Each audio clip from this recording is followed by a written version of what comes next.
토요일 새벽 하나님의 말씀은 스가랴 9장 9절부터 17절 말씀입니다. 시온에 따라 크게 기뻐할지어다. 예루살렘에 따라 즐거이 부를지어다. 보라, 내 왕이 내게 임하시나니 그는 공의로우시며 구원을 베푸시며 겸손하여서 나귀를 타시나니 나귀의 작은 것 곧 나귀 새끼니라. 내가 에브라임의 병거와 예루살렘의 말을 끊겠고 전쟁하는 활도 끊으리니 그가 이방 사람에게 화평을 전할 것이요 그의 통치는 바다에서 바다까지 이르고 유브라데 강에서 땅끝까지 이르리라.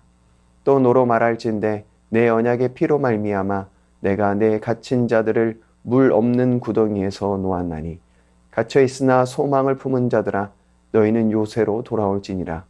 내가 오늘도 이르노라. 내가 내게 갑절이나 갚을 것이라. 내가 유다를 당긴 활로 삼고 에브라임을 끼운 화살로 삼았으니 시온아 내가 내 자식들을 일으켜 헬라 자식들을 치게 하며 너를 용사의 칼과 같게 하리라. 여호와께서 그들 위에 나타나서 그들의 화살을 번개같이 쏘아내실 것이며 주 여호와께서 나팔을 불게 하시며 남방 회오리 바람을 타고 가실 것이라. 만군의 여호와께서 그들을 호위하시리니 그들이 원수를 삼키며 물맷돌을 밟을 것이며 그들이 피를 마시고 즐거이 부르기를 술 취한 것 같이 할 것인즉 피가 가득한 동이와도 같고 피 묻은 제단 모퉁이와도 같을 것이라. 이 날에 그들의 하나님 여호와께서 그들을 자기 백성의 양떼같이 구원하시리니 그들이 왕관의 보석같이 여호와의 땅에 빛나리로다. 그의 형통함과 그의 아름다움이 어찌 그리 큰지 곡식은 청년을 새 포도주는 처녀를 강건하게 하리라. 아멘. 왕이나 대통령을 맞이할 때 지극한 정성을 드립니다. 레드카펫을 깔고 군악대를 동원하며 경호원들이 줄을 지어 서 있습니다. 굉장히 화려한 모습입니다. 그런데 오늘 말씀 속 왕은 전혀 다른 모습을 보입니다. 9절을 보면 겸손하여 나귀 새끼를 타신다고 말씀합니다.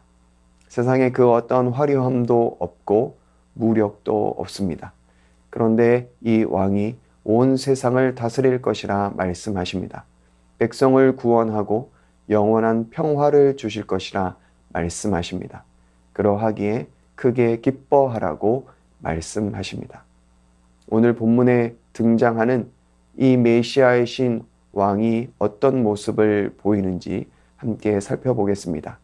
첫 번째로는 겸손한 왕의 모습입니다. 당시 말은 전쟁과 힘, 정복을 상징하는 것이었습니다. 그런데 오실 왕은 말이 아니라 나귀, 그것도 새끼 나귀를 타고 오십니다. 나귀는 전쟁이 아니라 평화의 상징입니다. 힘과 권력이 아니라 겸손의 상징입니다.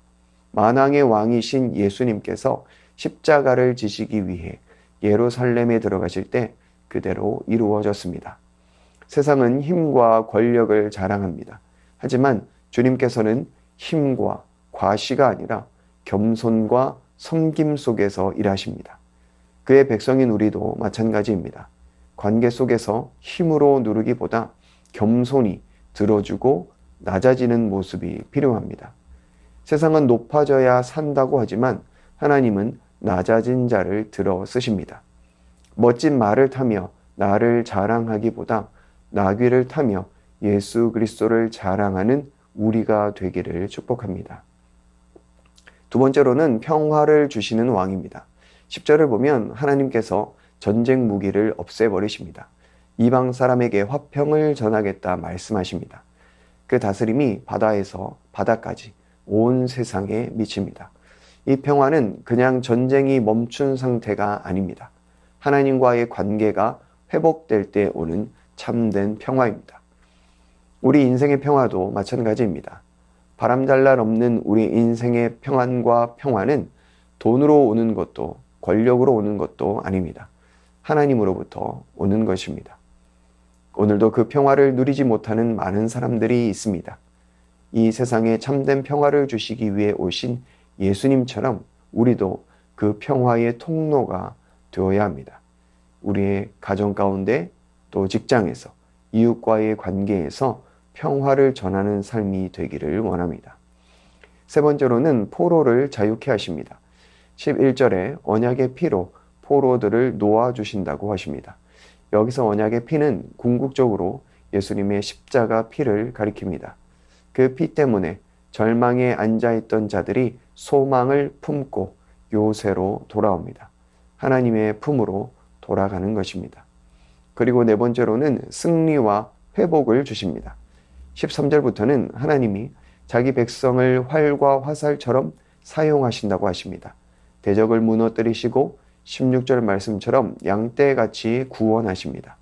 그리고 그의 선함과 그의 아름다움이 어찌 그리 큰지요 라고 말씀합니다. 하나님의 백성의 삶이 기쁨과 풍성함으로 채워지는 것입니다. 나귀를 타신 주님은 연약해 보이지만 세상을 다스리시는 왕이십니다. 십자가는 패배처럼 보이지만 죄와 사망을 이긴 승리입니다. 하나님은 세상의 방식과 다르게 일하십니다. 힘과 속도와 화려함과 숫자 이런 것이 아니라 겸손과 온유로 평화와 기쁨과 풍성함을 주십니다. 그러하기에 오늘도 나귀를 타고 오신 왕 예수님을 다시 바라보기를 원합니다. 겸손 속에 숨겨진 하나님의 능력을 붙들기를 원합니다. 그분께서 오늘도 우리를 그의 아름다운 보석처럼 사용하실 것입니다. 그렇게 평화의 통로로 회복의 통로로 쓰임받는 오늘 하루가 되기를 주님의 이름으로 축원합니다. 이 시간 말씀 의지하여 함께 기도하겠습니다. 겸손의 왕으로 오신 주님을 본받아 힘과 과시가 아니라 섬김과 낮아짐으로 살게 하여 주옵소서. 십자가 보혈로 우리의 마음과 관계를 회복하시고 하나님과 화평을 누리게 하여 주옵소서. 우리의 삶을 사용하셔서 주의 선함과 아름다움을 드러내는 도구로 살게 하여 주옵소서. 이 시간 말씀 의지하여 함께 기도하겠습니다.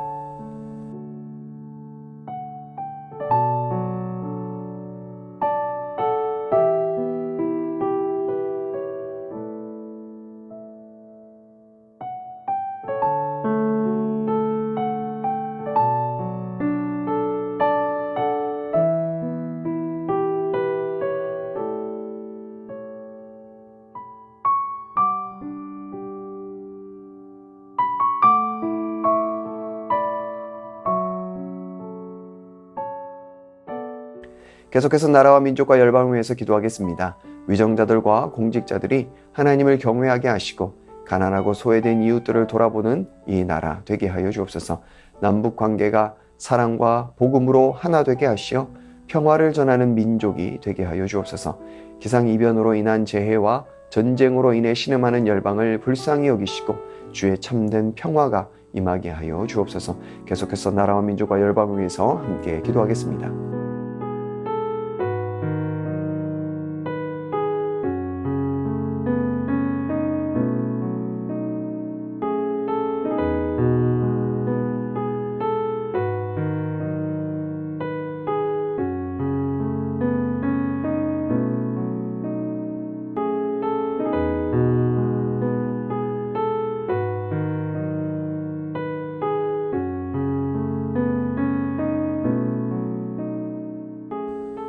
계속해서 교회를 위해서 기도하겠습니다.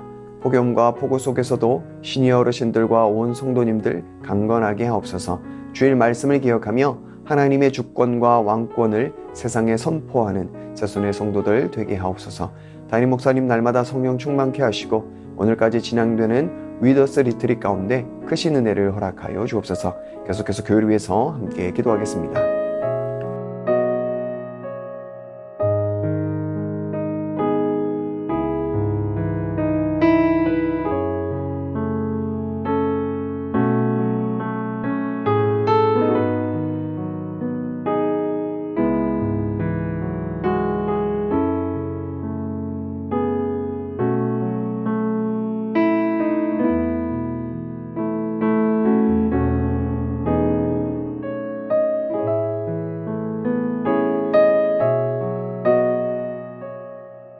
마지막으로 선교사님과 환우들을 위해서 기도하겠습니다.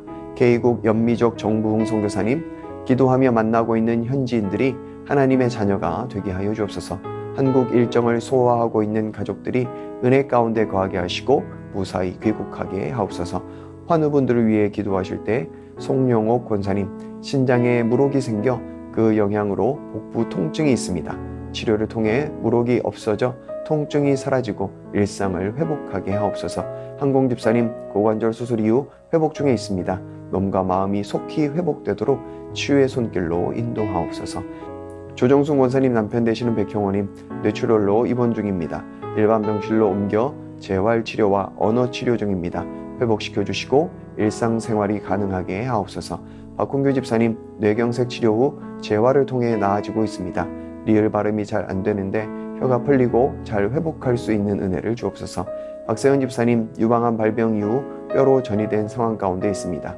육신의 모든 통증이 사라지고 마음 가운데 하나님의 깊은 위로와 회복의 은혜가 충만히 임하게 하옵소서. 김민정희 집사님, 방사선 치료의 효과가 크지 않아 현재는 호르몬제로 치료를 받고 있습니다. 검사 수치가 더 이상 악화되지 않고 안정되며 하나님의 은혜로 점차 회복되게 하옵소서. 권호순 권사님, 커진 종양을 줄이기 위해 독한 항암을 한 결과 현재 면역력이 없는 상태로 장거리를 오가는 것도 주의해야 합니다. 항암이 효과가 있어 병이 호전되게 하옵소서. 노성빈 형제님, 크론병으로 8주에 한 번 주사제 치료를 하고 있습니다. 부작용 나타나지 않게 하시고 소장의 염증이 사라지게 하시며 체중 조절을 잘해서 건강 회복하게 하옵소서. 이외의 수술과 또 시술 이후에 회복 중에 계신 분들, 오랜 질병으로 투병 중에 계신 분들 깨끗하게 치료하여 주옵소서. 이 시간 선교사님과 환우분들을 위해 기도한 후에 개인 기도하겠습니다.